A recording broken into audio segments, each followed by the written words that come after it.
Saudara, yang tak kalah penting, nasib petani menjadi salah satu bahasan debat calon wakil presiden malam tadi.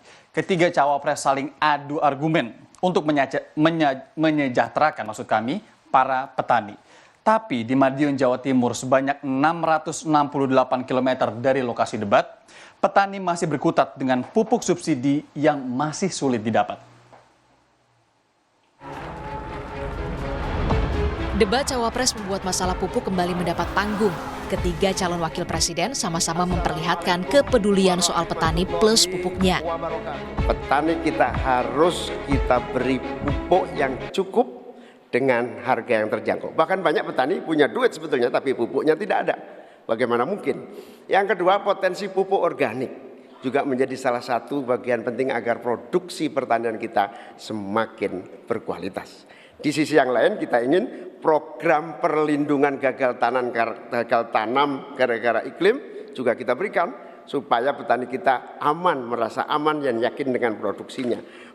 Enak banget ya Gus ya, jawabnya sambil baca catatan tadi. Kuncinya di sini adalah ekstensifikasi dan intensifikasi lahan. Kemarin tahun lalu kita sudah bangun pabrik pupuk di Fak-Fak.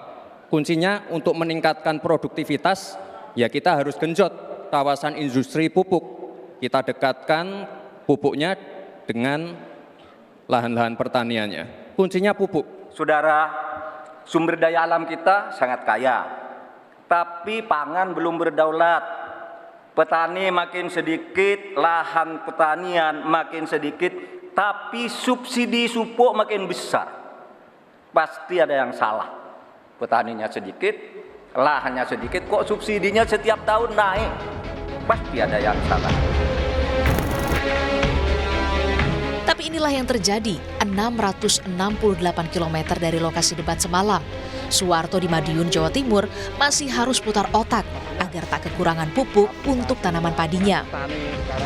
Pupuk non-subsidi memang mudah didapat, tapi harganya cukup mahal.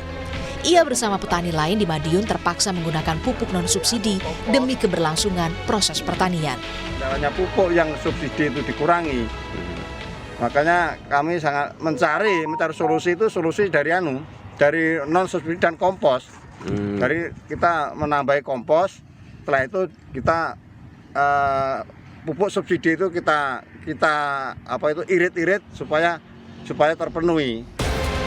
Ketua Kelompok Tani Nelayan Andalan Kabupaten Madiun menyebut kondisi ini terjadi akibat pengurangan jumlah alokasi pupuk bersubsidi pemerintah. Bukan hanya jatahnya berkurang, hampir setengahnya. Regulasi penyalurannya pun kurang tepat dan membingungkan petani. Mereka khawatir jika kondisi ini berlanjut akan berdampak pada turunnya produktivitas hasil pertanian dan berujung impor pangan.